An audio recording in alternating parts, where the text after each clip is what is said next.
السلام علیکم پیارے سامعین، قصہ ایک نبی کا میں حضرت ایوب علیہ السلام کے قصے کے ساتھ حاضر ہوں۔ حضرت ایوب علیہ السلام بھی بہت مشہور پیغمبر ہیں۔ ان کا سلسلہ نسب سے پتہ چلتا ہے حضرت ایوب علیہ السلام بہت ہی قریبی رشتے میں حضرت امیس علیہ السلام کی اولاد سے تعلق رکھتے ہیں۔ آپ کی طبیعت نہایت حلیم الطبع، نیک، صالح، اعلیٰ درجے کے صابر تھے۔ آپ کا وطن ملک شام تھا۔ ابراہیم بن یوسف کی بیٹی سے شادی ہوئی اور یہ ان کا معمول تھا کہ وہ روزانہ 10 مسکینوں کو کھانا کھلائے بغیر خود کھانا نہ کھاتے تھے، اور جب کوئی نیا کپڑا استعمال کرنا چاہتے تو پہلے مسکینوں کو کپڑا پہناتے، پھر خود کپڑا پہنتے۔ کیڑوں کی بلا میں مبتلا ہونے سے قبل وہ صرف نبی بنائے گئے، لیکن اس ابتلا کے بعد اللہ تعالیٰ نے انہیں رسول کے مرتبے پر فائز کر دیا۔ اللہ تعالیٰ نے ان کو مال و فرزند عنایت فرمائے، غرض یہ کہ وہ دنیاوی زندگی میں ہر طرح سے خوش تھے اور وہ کثرت سے خداوند قدوس کی عبادت کرتے۔ چنانچہ ایک دن شیطان مردود نے یہ دیکھا کہ خدا کی درگاہ میں عرض کی کہ اے رب، تیرا بندہ ایوب جو اتنی عبادت کرتا ہے، لوگوں سے جو سلوک کرتا ہے، صرف یہ دولت اور فرزندوں کے باعث ہے، کیونکہ تو نے اس کو بہت دولت اور فرزند عطا کیے ہیں۔ اگر ایسا نہ کرتا تو وہ تیری عبادت اور بندگی کیوں کرتا؟ یہ سن کر اللہ تعالیٰ نے شیطان کو ان کے پاس جانے کی اجازت دے دی تاکہ حضرت ایوب کو آزمایا جائے۔ شیطان لعین خوش ہو کر حضرت ایوب علیہ السلام کے پاس آیا تو دیکھا کہ وہ تو اللہ تعالیٰ کی عبادت میں مشغول ہیں۔ بہر صورت شیطان لعین نے چاہا کہ کس طرح حضرت ایوب علیہ السلام کو بہکاؤں، مگر وہ ایسا نہ کر سکا۔ آخر کار مڑ کر مردود لعین چلا گیا۔ ایک اور روایت میں آتا ہے کہ حضرت ایوب علیہ السلام اللہ تعالیٰ کی عبادت کرتے تو ان کی عبادت کو دیکھ کر فرشتوں نے اللہ تعالیٰ سے عرض کی کہ اے اللہ تعالیٰ، تیرا یہ بندہ جو تیری عبادت کرتا ہے، یہ تیری عبادت اس لیے کرتا ہے کیونکہ تو نے اس کو فرزند اور مال و دولت عطا کی ہے۔ اللہ تعالیٰ نے فرشتوں سے فرمایا کہ اے فرشتوں، طاعت اور بندگی کی اس کے عوض دولت کے نہیں، بلکہ وہ تو خاص میرے لیے ہی عبادت کرتا ہے، اور جو نعمتیں میں نے اس کو دی ہیں اس کے شکریہ میں وہ ضرور میری بندگی کرتا ہے، اور ہر حال میں ہر رضا پر میرا شاکر اور صابر ہے۔ اور یہ بھی تم یاد رکھو کہ جس طرح وہ اس وقت میرا مطیع فرما بردار ہے، حالت فقیری میں اس سے زیادہ وہ میرا مطیع اور فرما بردار ہوگا۔ غرض اللہ تعالیٰ نے اپنے پیارے بندوں کو آزمائش میں ڈالتا ہے، اسی طرح اللہ تعالیٰ نے حضرت ایوب علیہ السلام کو آزمایا، اور ایک وقت ایسا آیا کہ ان کے فرزند اور ان کے مال و دولت سب جاتا رہا۔ فرزند 2 بیٹے اور 2 بیٹیاں معلم کے پاس مکتب میں تعلیم حاصل کر رہے تھے، چھت کے گرنے کے سبب دب کر مر گئے۔ جب ان کو اس بات کی خبر دی گئی تو انہوں نے کہا کہ یہ تو اللہ تعالیٰ کی معیشت ہے اور وہ سب شہید ہو گئے ہیں، مجھے اس بات سے کوئی دکھ نہیں ہے۔ اور مال و دولت کے بارے میں جب بتایا گیا تو کہا وہ سب اللہ کا مال تھا، اسی نے لے لیا، مجھے اس بارے میں کچھ بھی فکر نہیں ہے۔ غرض ہر چیز جاتی رہی اور ان کو اس کا کوئی غم نہ ہوا۔ ان کی بیوی جب اس غم سے گھبراتی تو اس کو کہتے کہ الصبر مفتاح الفرح، یعنی صبر کشادگی کی کنجی ہے۔ پھر 1 ہفتے کے بعد حالت نماز ہی میں ان کے جسم پر پھپولا پڑ گیا اور پھر اس سے زخم پیدا ہوا، یہاں تک کہ تمام گوشت سڑ کر کیڑے پڑ گئے۔ باوجود اتنی سختی اور تکلیف کے اللہ تعالیٰ کی عبادت میں سستی نہ کرتے، بلکہ اور زیادہ اللہ کی عبادت میں مشغول ہو گئے۔ پیارے سامعین، ہمیں بھی یہاں پر اس بات کو غور و فکر کرنا چاہیے کہ غرض ہم پر جتنی بھی مشکلات آ جائیں، جتنی بھی آزمائش آ جائیں، ہمیں اللہ تعالیٰ کی عبادت میں سستی نہیں کرنی چاہیے۔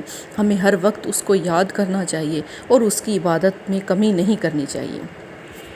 اللہ تعالیٰ نے انہیں اتنا آزمایا کہ ان کی آنکھوں تک میں کیڑے پڑ گئے تھے، مگر پھر بھی انہوں نے اللہ تعالیٰ کی عبادت میں کمی نہ کی۔ حضرت ایوب علیہ السلام کی ایک بیوی جن کا نام رحیمہ تھا، وہ ہر وقت ان کی خدمت کرتی رہتی۔ وہ اتنی نیک بخت تھی کہ اس مصیبت کے وقت میں بھی اپنے شوہر کا ساتھ نہ چھوڑا اور ہر وقت ان کی خدمت میں رہا کرتی۔ اتنی بدبو اور کیڑوں کے باوجود انہوں نے اللہ تعالیٰ کی عبادت نہ چھوڑی۔ غرض جہاں پر وہ رہتے تھے وہاں کے لوگوں نے ان کو بدبو کی وجہ سے محلہ چھوڑنے کا کہہ دیا، تو ان کے شاگردوں نے ان کو اٹھا کر دوسرے قریے میں لے گئے۔ وہاں پر بھی لوگوں نے یہی شکایت کی، پھر دوسرے قریے میں لے گئے۔ غرض ناچار ان لوگوں نے حضرت ایوب علیہ السلام کو ایک میدان میں لے جا کر ایک درخت کے سائے تلے رکھ دیا۔ دونوں شاگرد چند روز تو وہاں رہے، پھر واپس اپنے اپنے گھروں کو چلے گئے، لیکن ان کی بیوی رحیمہ ان کی خدمت میں رہیں۔ کہتے ہیں بی بی رحیمہ ہر روز حضرت کو میدان میں اکیلا چھوڑ کر محلے میں جا کر محنت مشقت کرتیں اور جو کچھ ملتا وہ لا کر کھلا دیتیں، پھر دستہ بدستہ ان کی خدمت کرتیں۔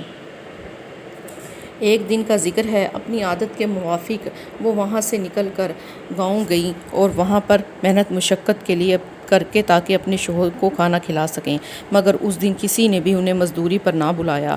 آخر کار شام کا وقت آیا، نہایت غم و پریشانی کی حالت میں کہنے لگیں کہ آج تو خالی ہاتھ کس طرح شوہر کے پاس جاؤں، اللہ تعالیٰ میری مدد فرما۔ یہ کہہ کر ایک عورت کافر کے پاس گئیں اور اس کو فرمایا کہ آج مجھے کھانے پکانے کے لیے کچھ نہ ملا تو مجھ کو کچھ دے دو تاکہ میں اپنے شوہر کی جا کر خبر لوں، کیونکہ وہ شدید مرض میں مبتلا ہے، اس کو کھلاؤں گی اور کل جو مزدوری ہوگی اس میں سے ادا کر دوں گی۔ یہ سن کر وہ کافر عورت بولی کہ کل میرا کچھ کام نہیں، مگر تیرے سر کے بال مجھے بہت پسند ہیں، تھوڑے سے کاٹ کر مجھے دے دے، تب جا کر میں تجھے کھانے کو دوں گی۔ بی بی رحیمہ یہ سن کر رو پڑیں، کہنے لگیں میں نہایت ہی غمخوار ہوں، میرا شوہر بیمار ہے، وہ انہی بالوں کو پکڑ کر اٹھتا ہے اور اللہ تعالیٰ کی نماز ادا کرتا ہے، تم مجھ پر رحم کھاؤ اور میرے بال نہ لو۔ مگر اس عورت نے رحم نہ کھایا اور انہیں غرض وہ بال دینے پڑے اور اپنے شوہر کے لیے کھانا لے کر واپس آنے لگیں۔ اسی وقت شیطان مردود ایک مرد کی شکل میں حضرت ایوب علیہ السلام کے پاس حاضر ہوا اور ان کو بہکانے لگا، کہنے لگا کہ تیری بیوی فلاں عورت نے بدکاری کی چوری میں پکڑ کر سر کے بال کاٹ دیے ہیں۔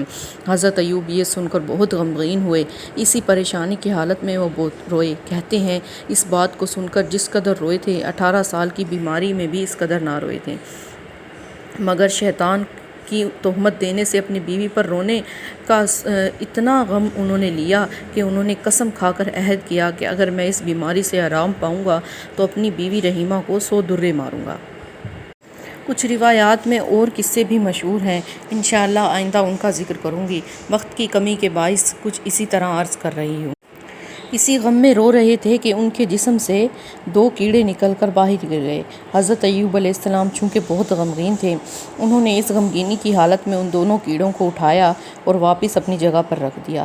تب وہ ایسا کاٹنے لگے کہ ابتدائی بیماری سے 18 سال تک بھی ایسا نہ کاٹا ہوگا۔